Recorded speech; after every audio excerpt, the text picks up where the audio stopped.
الحمد لله رب العالمين والصلاة والسلام على سيد الأنبياء والمرسلين وعلى آله وأصحابه أجمعين.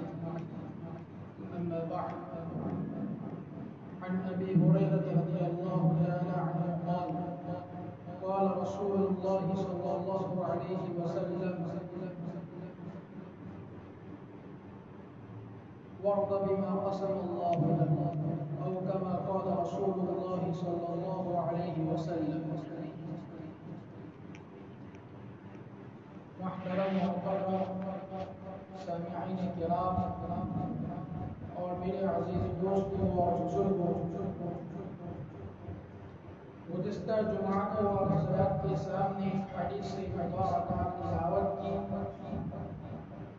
جس میں نبی کریم صلی اللہ علیہ وسلم نے 5 چیزوں کا ذکر کیا تھا کہ کون ہے جو اس سے 5 باتیں سیکھے اور اس کو یاد رکھے اور اس پر خود بھی عمل کرے اور دوسروں تک پہنچائے اور دوسروں کو بھی اس پر عمل کرانے کی کوشش کرے۔ تو حضرت ابو ہریرہ رضی اللہ تعالیٰ عنہ نے عرض کیا تھا کہ انا یا رسول اللہ، کہ اللہ کے رسول صلی اللہ علیہ وسلم، میں ان 5 باتوں کو یاد رکھنے کے لیے تیار ہوں کہ میں ان 5 باتوں کو یاد رکھوں گا، اس پر عمل بھی کروں گا اور دوسروں تک بھی اس کو پہنچاؤں گا۔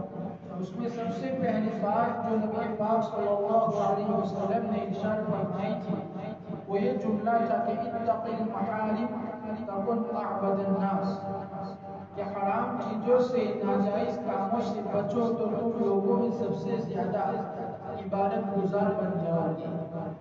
اس کا خلاصہ یہ ہے کہ ایک مسلمان کی عبادت گزار بننے کے لیے سب سے اہم شرط یہ ہے کہ وہ گناہوں سے بچے، گناہوں سے پرہیز کرے اور تقوی اختیار کرے۔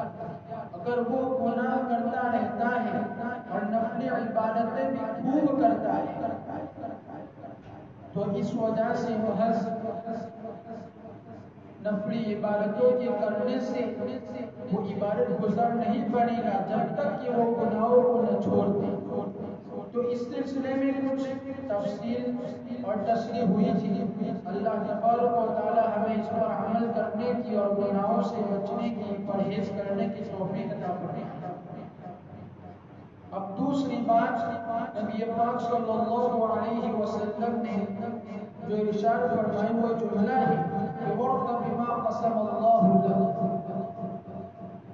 کہ اللہ تبارک و تعالی نے جو تمہارے لیے تقسیم کی ہے، جو تمہاری قسمت میں لکھ دیا ہے، اس پر راضی ہو جاؤ۔ اگر تم اس پر راضی ہو جاؤ گے تو تم دنیا میں سب سے زیادہ غنی ہو جاؤ گے، غنی بن جاؤ گے۔ سب سے پہلے تو یہ سمجھیے کہ غنی کا ترجمہ عام طور پر مالداری اور دولت مندی سے کیا جاتا ہے، کہ جس شخص کے پاس زیادہ مال ہو، زیادہ روپیہ پیسہ ہو، وہ غنی ہے۔ لیکن حقیقت میں غنی کے معنی دولت مندی اور مالداری کے نہیں ہے، بلکہ حقیقت میں غنی کے معنی یہ ہے کہ وہ شخص جو کسی دوسرے کا محتاج ہو، اس کو کسی کی ضرورت نہ پڑتی ہو، بے نیاز ہو دوسرے شخص سے، یہ اصل اس کے معنی ہے۔ اب چونکہ ایک آدمی کے پاس روپیہ پیسہ زیادہ ہوتا ہے، امیر آدمی ہوتا ہے، اس وجہ سے اس کو مالدار کہتے ہیں اور غنی کہتے ہیں، لیکن حقیقت میں غنی کے معنی مالداری کے نہیں ہے، بلکہ غنی کے اصل معنی حاجت سے بے نیازی کے ہے، کہ اس کو کسی دوسرے کی ضرورت نہ پڑے، وہ کسی دوسرے کا محتاج نہ ہو۔ ایک حدیث میں نبی پاک صلی اللہ علیہ وسلم نے فرمایا کہ لیس الغنى عن کثرة العرض ولكن الغنى غنى النفس، کہ غنا کثرت مال اور کثرت روپیہ پیسہ کا ناز نہیں ہے، بلکہ غنا تو نفس کا غنا ہے۔ اس کا مطلب یہ ہے کہ آدمی اللہ تبارک و تعالیٰ کی طرف سے دی ہوئی تقدیر پر اور تقسیم پر راضی ہو جائے اور وہ اس صورت میں یہ خیال کرے کہ اللہ تبارک و تعالیٰ نے مجھے جو وہ میرے لیے کافی ہے، میں اس پر راضی اور خوش ہوں۔ جب اس کے اندر یہ خیال پیدا ہو جائے گا تو یہی حقیقی معنوں میں غنی اور مالدار کہلائے گا۔ اس لیے کہ پیسے بتاتے خود کوئی چیز، کوئی کام کی چیز نہیں ہے۔ یا بھوک لگنے کے وقت تم پیسوں کو کھا لو گے؟ نہیں۔ یا تم پیسوں کو کپڑوں کی جگہ پہن لو گے؟ نہیں۔ بلکہ پیسوں سے اصل مقصود کیا ہوتا ہے کہ انسان کی تن دستی دور ہو سکتی ہے، اس کی ضرورت پوری ہوتی ہے اور وہ کسی دوسرے کا محتاج نہیں رہتا۔ اس لیے پیسوں کی کوئی اہمیت نہیں ہے۔ اب اگر کسی انسان کے پاس بہت سارے روپیے پیسے ہیں، اس کے پاس بنگلے بھی ہے، گاڑیاں بھی ہے، کاریں بھی ہیں اور دنیا کے ہر قسم کا ساز و سامان ہے، لیکن ان ساری چیزوں کے باوجود اس کے اندر بے نیازی پیدا نہیں ہوئی، بلکہ اس کی تمنا، اس کا دھیان دوسرے لوگوں کے مالوں کی طرف رہا، تو یہ غنا نہیں ہے، بلکہ وہ ہمیشہ اسی فکر میں رہتا ہے کہ مجھے اور مل جائے، مجھے اور مل جائے۔ تو اس میں حقیقت میں چاہے اس کے پاس اتنی زیادہ دولت ہے لیکن وہ غنی کہلانے کا مستحق نہیں ہے۔ لیکن دوسرا شخص وہ ہے جس کی آمدنی، جس کی تنخواہ کم ہے، گنتی کے اعتبار سے اس کے پیسے بھی بہت کم ہیں، لیکن وہ بے نیاز ہے، وہ کسی کے مال کی طرف منہ اٹھا کر بھی نہیں دیکھتا، وہ کسی کے سامنے ہاتھ نہیں پھیلاتا، وہ کسی کے پیچھے نہیں پھرتا۔ یہی اصل میں غنی ہے اور اسی کو اصل میں غنا حاصل ہے۔ تو اس سے معلوم ہوا کہ غنا یہ ہے کہ وہ دوسروں سے بے نیاز ہو جائے، دوسروں کا محتاج نہ رہے۔ تو نبی پاک صلی اللہ علیہ وسلم نے اس حدیث پاک میں جو جملہ ارشاد فرمایا اس میں بڑے کام کی بات ارشاد فرما رہے ہیں۔ اللہ تبارک و تعالی ہمیں اس پر عمل کرنے کی توفیق عطا فرمائے۔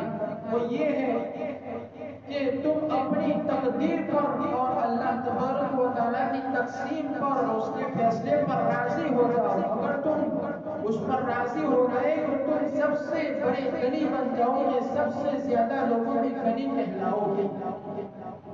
نبی پاک صلی اللہ علیہ وسلم نے اس میں دو باتوں کی تلقین کی، ایک یہ کہ قناعت اختیار کرو اور دوسرا یہ کہ رضا بالقضاء، یعنی تقدیر پر راضی ہو جاتے۔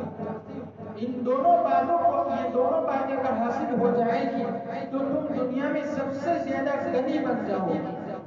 سب سے پہلی بات کہ قناعت کے معنی یہ ہے کہ جائز اور مناسب طریقوں سے اور دور و دھوپ کے بعد حلال طریقے سے جو کچھ تم کو ملے، جو کچھ آمدنی اور جو کچھ روپیے ملے تم اس پر راضی ہو جاؤ کہ اللہ تبارک و تعالیٰ نے جو مجھے دیا ہے وہ میرے لیے کافی ہے۔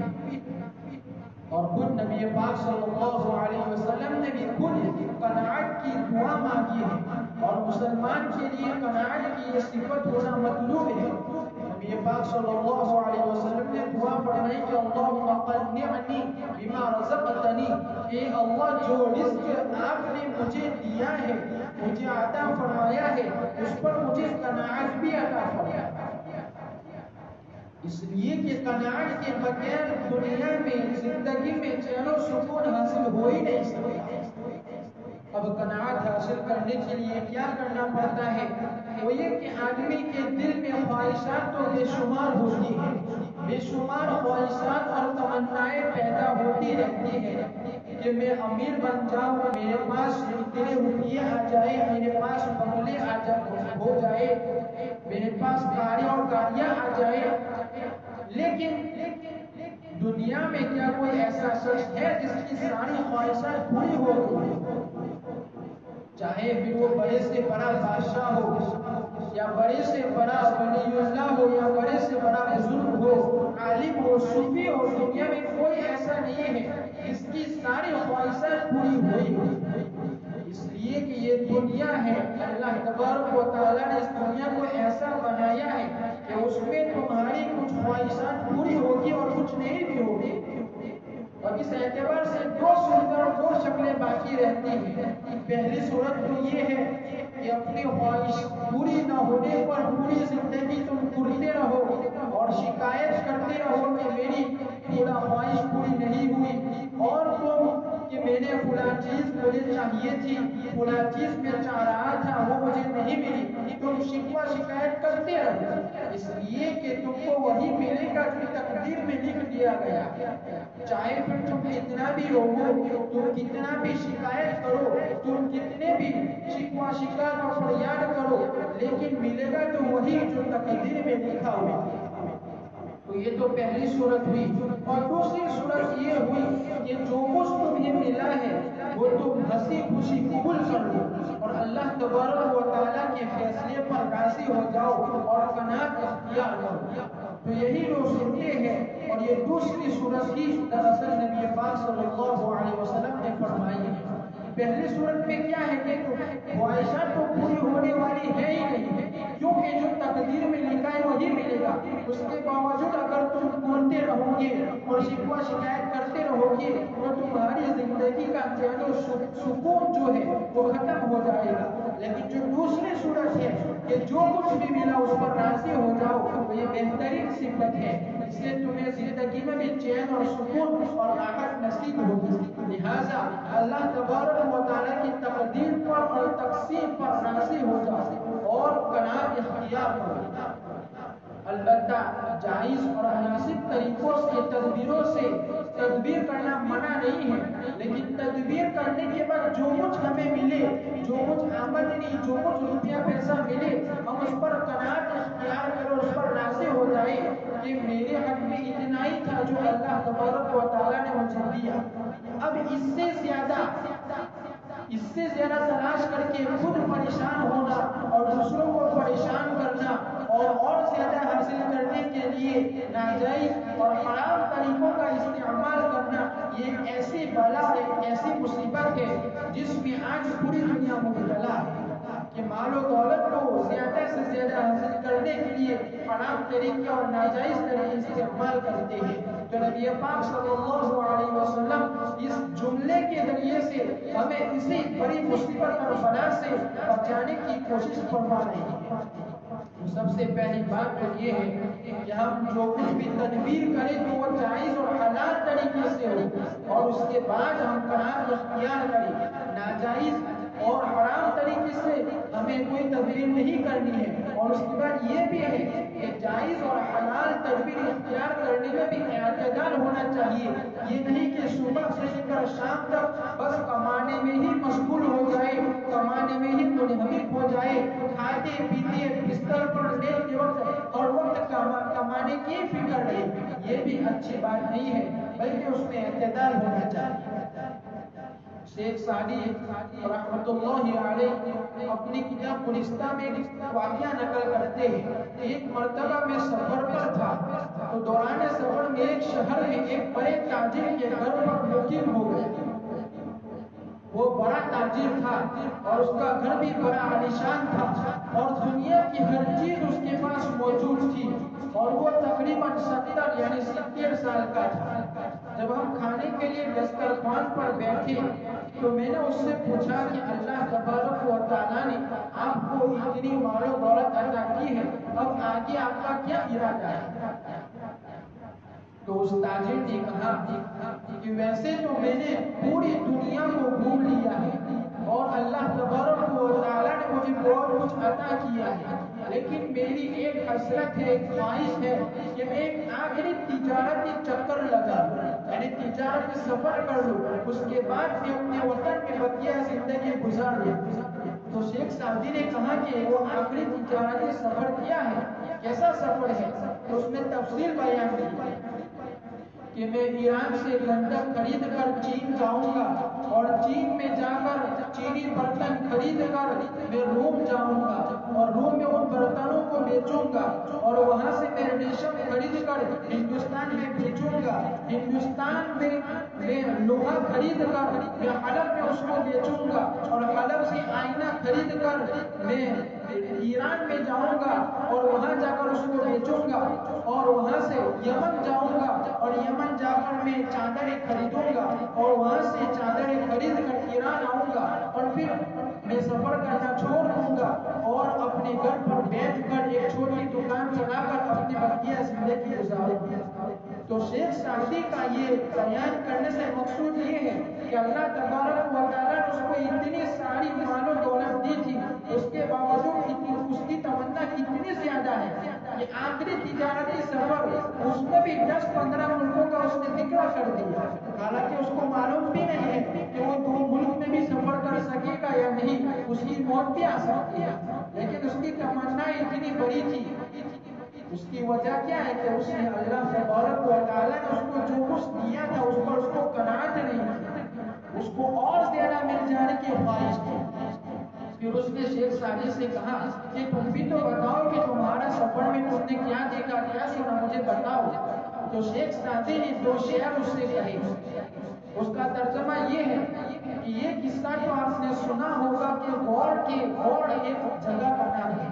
غور کی صحرا میں ایک سردار کھچر پر سوار ہو کر جا رہا تھا اور اس کے ساتھ تجارت کا سامان بھی تھا.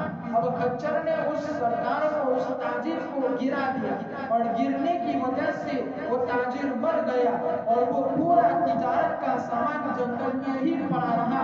اور وہ بکھرا ہوا سامان زبان حال سے یہ کہہ رہا تھا کہ ابن آدم کا پیٹ یا تو قناعت بھر سکتی ہے یا تو قبر کی مٹی بھر سکتی ہے.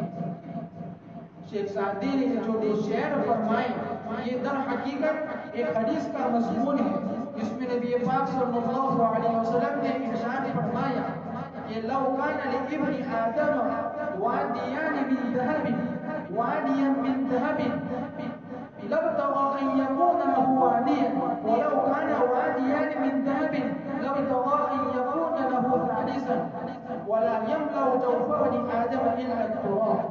نبی پاک صلی اللہ علیہ وسلم نے فرمایا کہ اگر ابن آدم کو ایک سونے سے بھری ہوئی وادی بھی دے دی جائے تو وہ یہ تمنا کرے گا کہ مجھے دوسری سونے سے بھری ہوئی 2 وادیاں مل جائیں.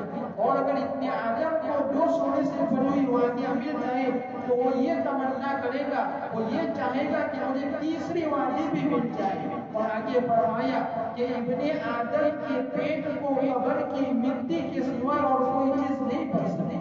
اس کا پیٹ ہر وقت خالی ہی رہتا ہے کہ میرے اندر اور آ جائے، میرے اندر اور آ جائے، میرے اندر اور آ جائے. جب تک وہ قبر کی مٹی قبر میں نہیں جائے گا اس وقت تک اس کے پیٹ کو کوئی نہیں بھر سکتا.